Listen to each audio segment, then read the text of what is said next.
see different stuff as far as like the body marriage line.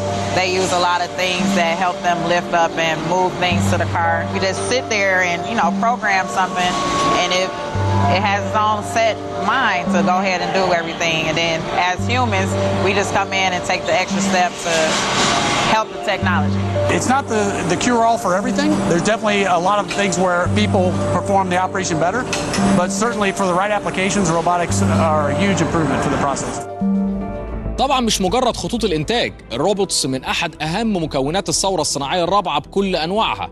الروبوتس اللي بتستخدم بقى في البيت، الروبوتس اللي بتستخدم في كل مناحي الحياة.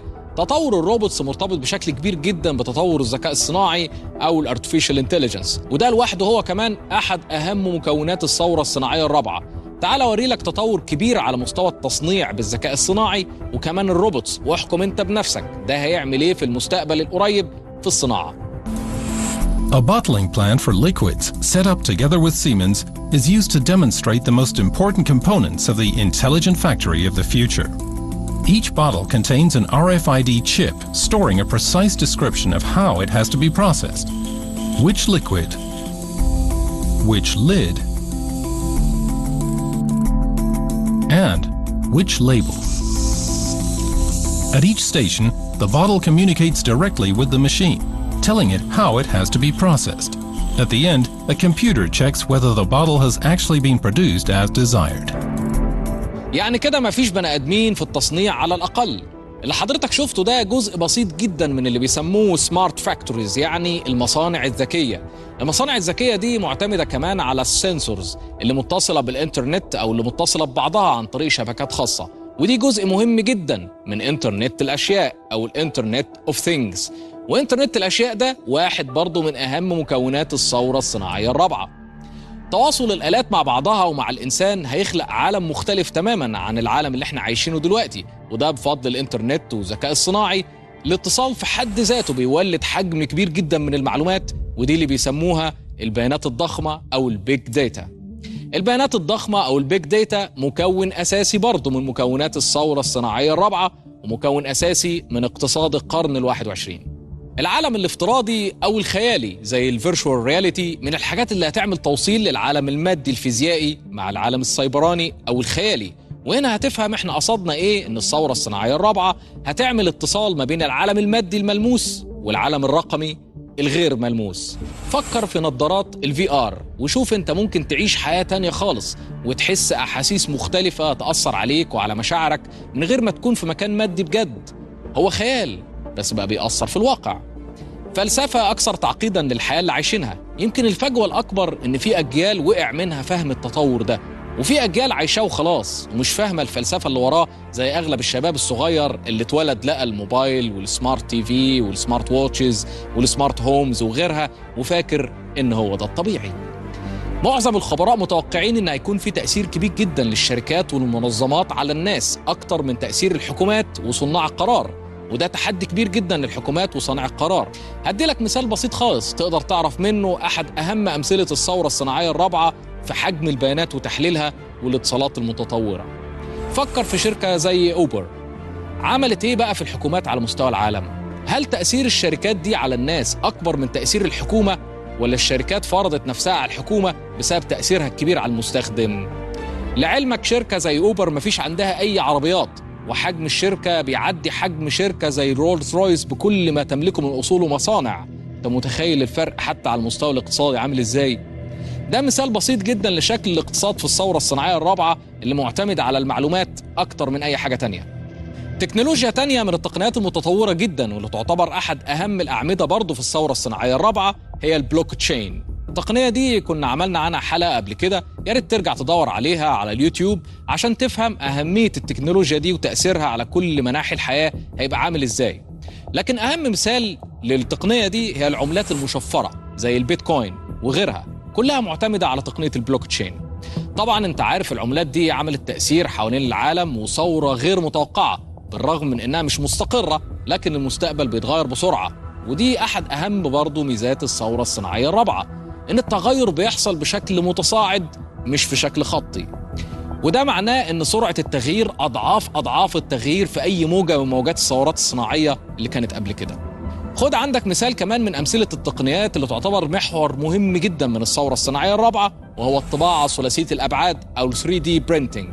أنت متخيل طبعا دي هتعمل إيه على مستوى الصناعة وعلى مستوى التجارة وعلى مستوى المجتمع والقانون والحياة بشكل عام.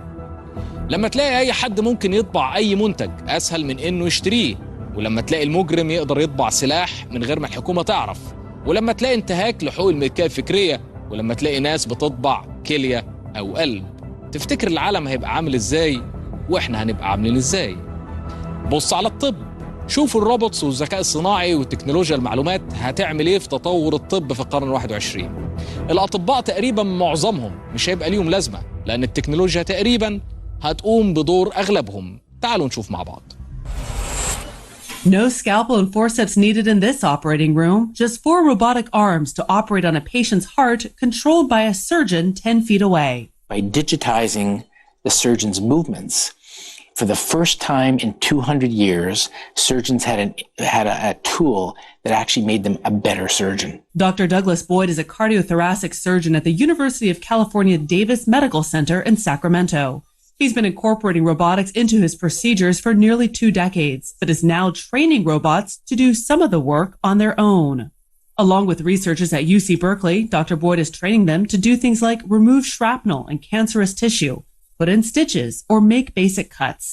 It's simple work for a surgeon, but incredibly difficult for a robot because of the soft tissue involved. يا ريتها وقفت على الجراحة والروبوتس، ده حتى الدواء. في ناس كتير ما تعرفش ان اغلب الادوية الحديثة والطفرة اللي حاصلة في الادوية سببها ان الكمبيوتر بقى بيستخدم بشكل كبير جدا في تصنيع وتخليق جزيئات المادة الكيميائية الفعالة في الدواء. لما يبقى عندك بيج داتا اناليتكس، تحليل للبيانات يعني، وجزيئات دواء ومعلومات عن الDNA والجينوم البشري، أعتقد الطب هيوصل لمرحلة مرعبة، ودي أهم تأثيرات الثورة الصناعية الرابعة. دخول الكمبيوتر في العالم البيولوجي أو عالم الأحياء، ودخوله في فهم الDNA اللي هو بالأساس كود، هيغير حاجات كتير جدا، واللي يتطور لنا فهمنا للجينوم البشري، وكمان هيطور حاجة اسمها البيوتكنولوجي أو التكنولوجيا الحيوية بشكل لا تتخيله وفي فترة قصيرة. تعال بقى أوري لك جزء مهم نفهم بيه إيه المقصود من التقنية الحيوية أو البيوتكنولوجيا. We live in a world of computers, and software is eating the world. Code is eating the world. Out here in nature, the code is a little bit different. It's genetic code. Everything you see here is built by cells, biological machines, powered by DNA and the genetic code. الكمبيوتر نفسه بيتطور تطور مرعب وسريع في الثورة الصناعية الرابعة، وكلنا يمكن سمعنا عن حاجة اسمها كوانتم كومبيوتينج أو كمبيوتر الكم، وده للأسف موضوع كبير جدا مش هنعرف نشرحه النهاردة، لكن اللي أقدر أوعد حضراتكم بيه إننا نعتبر الحلقة دي بداية لسلسلة حلقات مهمة عن مكونات الثورة الصناعية الرابعة وتأثيرها على حياتنا. يمكن نقدر نفيد الناس وحتى صناع القرار إنهم ياخدوا بالهم إن إحنا رايحين فين وإيه التحديات اللي البشرية رايحة ليها. الأزمة الكبرى في الثورة الصناعية الرابعة واللي شاغلة ناس كتير جدا ومنها المنظمات الدولية هو تأثيرها على المجتمع، وخصوصا الناس وسوق العمل والوظائف. ناس كتير شايفين إن الثورة الصناعية الرابعة هتعمل أزمة كبيرة في بعض الوظائف، وفي ناس كتير جدا هتقعد في الشارع بسبب إن الروبوتس أو التكنولوجي هتعمل شغلهم.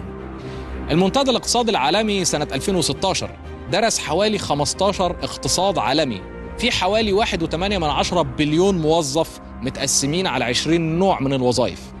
اكتشف ان تقريبا 5.1 مليون موظف خسروا وظائفهم من التغيير اللي حاصل بسبب الثورة الصناعية الرابعة، ومتوقع بقى كمان ان حوالي 7.1 مليون وظيفة تتأثر في سنة 2020.